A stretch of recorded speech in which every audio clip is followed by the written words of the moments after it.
Oh my god, I can't even believe this. Like, this wasn't even planned.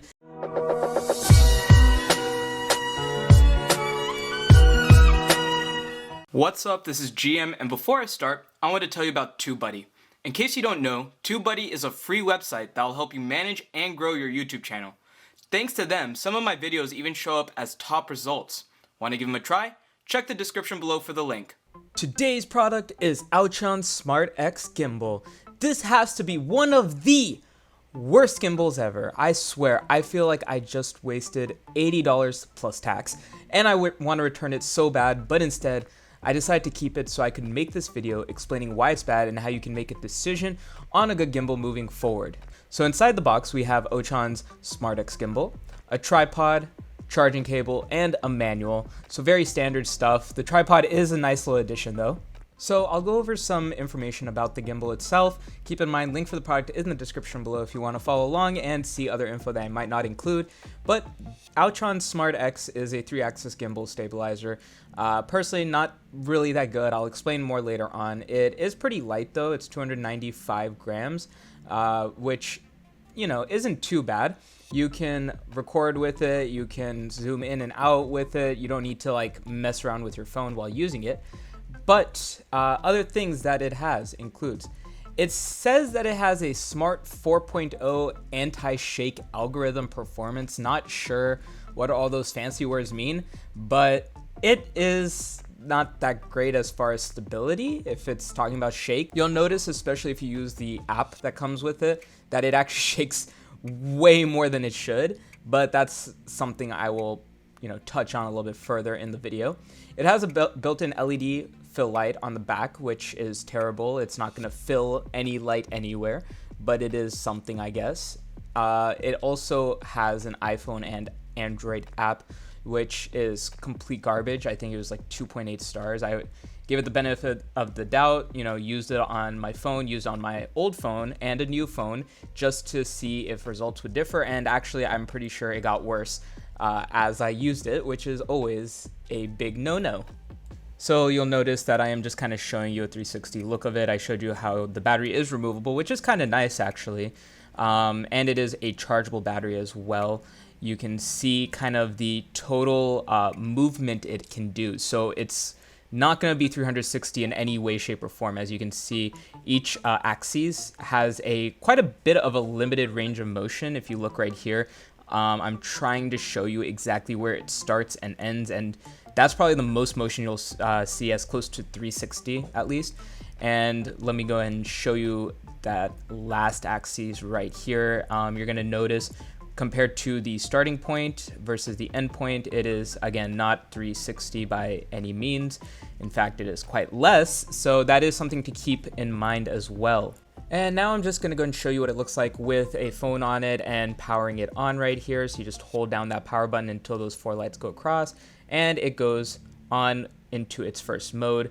As you can see, there is a quick way to kind of reset it. That's just double clicking that little pad there where my thumb is. That's supposed to reset the position. It doesn't always do it, which is really, really annoying sometimes. And I'm just showing you how easy it is to pan up and down, left and right. It's not the smoothest pan. It feels kind of jittery when I do it, but it is what it is. You're going to notice here, and this is one of the reasons I don't like it, is when I am moving my hand on the gimbal like that, on an axis it should be able to move on, sometimes it'll flop over, which I think is really, really bad. Here you can see me turning on the ring light. It's really not that bright. It might look like it here, but if you look as I'm facing at the table, it's not even leaving a ring of light on the table. It's really very dim and not enough to really do anything. So I think it's more of a gimmick and really useless in the end.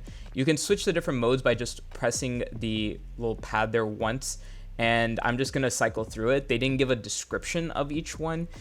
You can see on their website what each one is called, but honestly, the names don't really seem to fit what you would think they would do, so I'm not even gonna bother explaining them.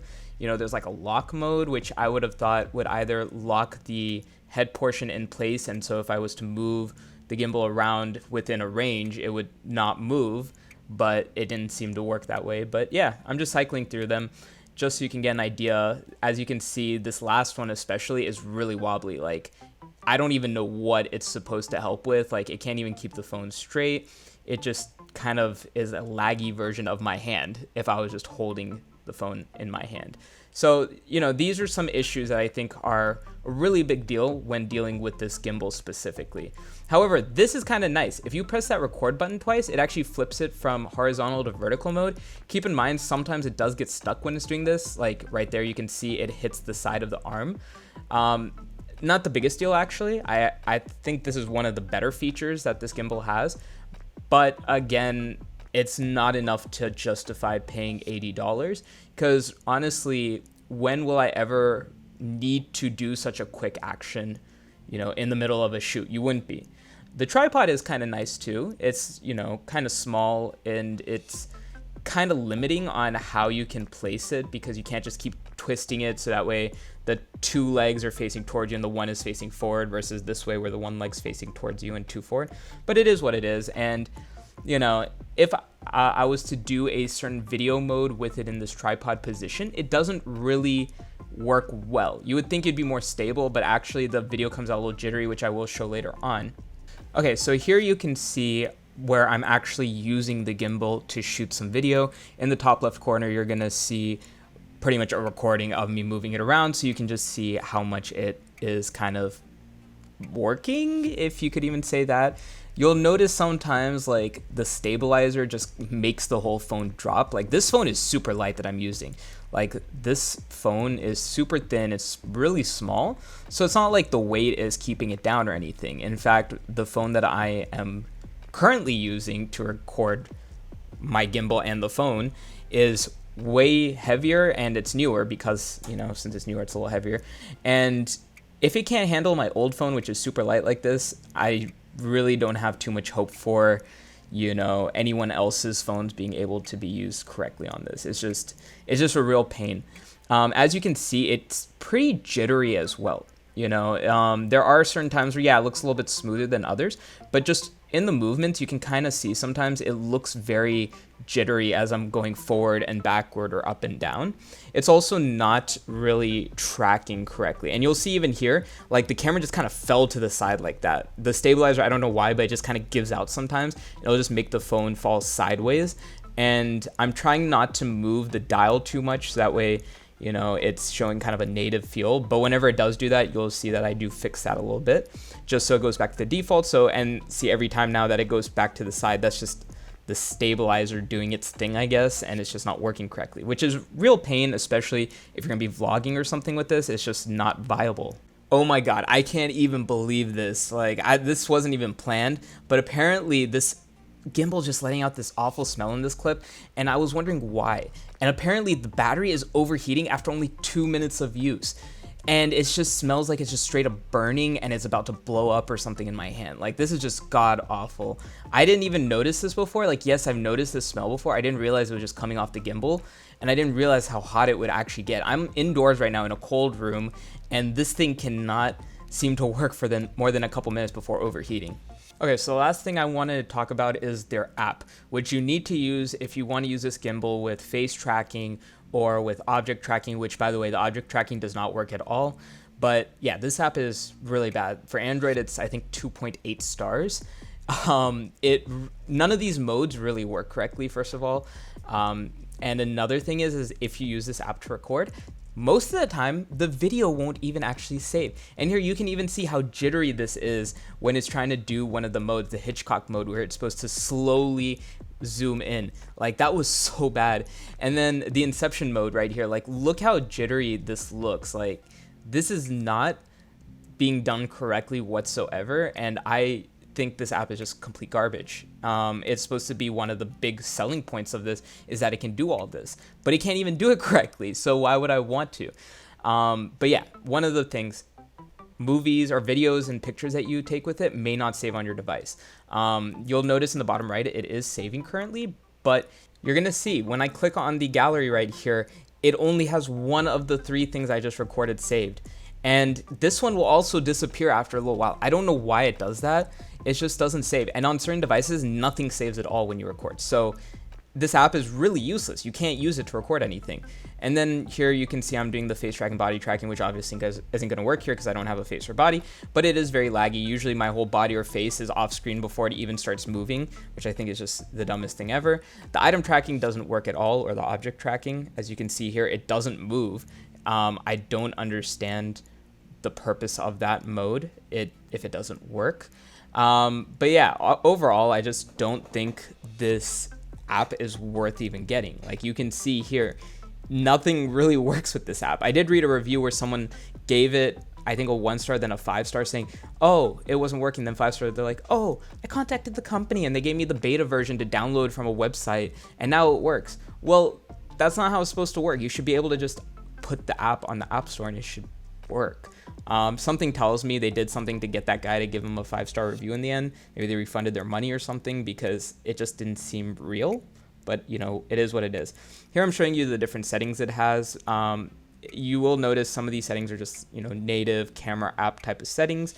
You can see what the actual camera settings are, which honestly aren't like that big of a deal. You know, they're very basic stuff. We also have the gimbal settings, which you can't actually do much with. It's mostly just firmware upgrades that you can do, which again, the firmware upgrades don't really upgrade it. You do have the grid mode, the pro mode. Now this is really junk, and I think this is the funniest thing ever. You will even see people commenting, like, let's say that I put the shutter speed up to 1/300. Yeah, that's supposed to be, you know, smooth. Like you can see here, my hand isn't getting all blurry and everything. And generally, if you've seen any of my other videos, I shoot at 1/60.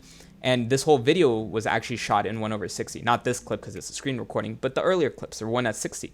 But if you use this app and put it at 1/70, which is faster, you'll see everything just gets super blurry. I don't understand why. It's as if I have it at like 1/5 or something. And by the way, that's like 1/5 of a second. So like this is 1/70th of a second. So it should be like not blurry at all. It should be pretty smooth. So this pro mode is, again, complete garbage. Overall, wouldn't recommend this gimbal for anyone. The app is useless. The gimbal itself, I don't think is very good. Things that I would recommend whenever it comes to finding a good gimbal, definitely do some good research, read the reviews, and make sure they're real. That's another thing about this. You're going to notice a lot of the Amazon reviews that are 5-star or 4-star seem a little too good to be true, and I'm pretty sure most of those are fake reviews. I, of course, am just guessing, but just reading some of these reviews, they just don't seem real, you know? It just doesn't seem right. Something seems off. Hopefully in the future I'll get some better gimbals, because I am trying to get a good gimbal to show you guys, but for now this is the best I got and it's not very good. Waste of $80, would not recommend. Anyways, I hope you found this video helpful. If you did, please like and subscribe. If for some reason you want to buy this gimbal, link for it in the description below, or if you just want to make sure you don't buy this gimbal, check the link below so you can see what the Amazon page is so you don't buy it. Hopefully this helped. See y'all next time.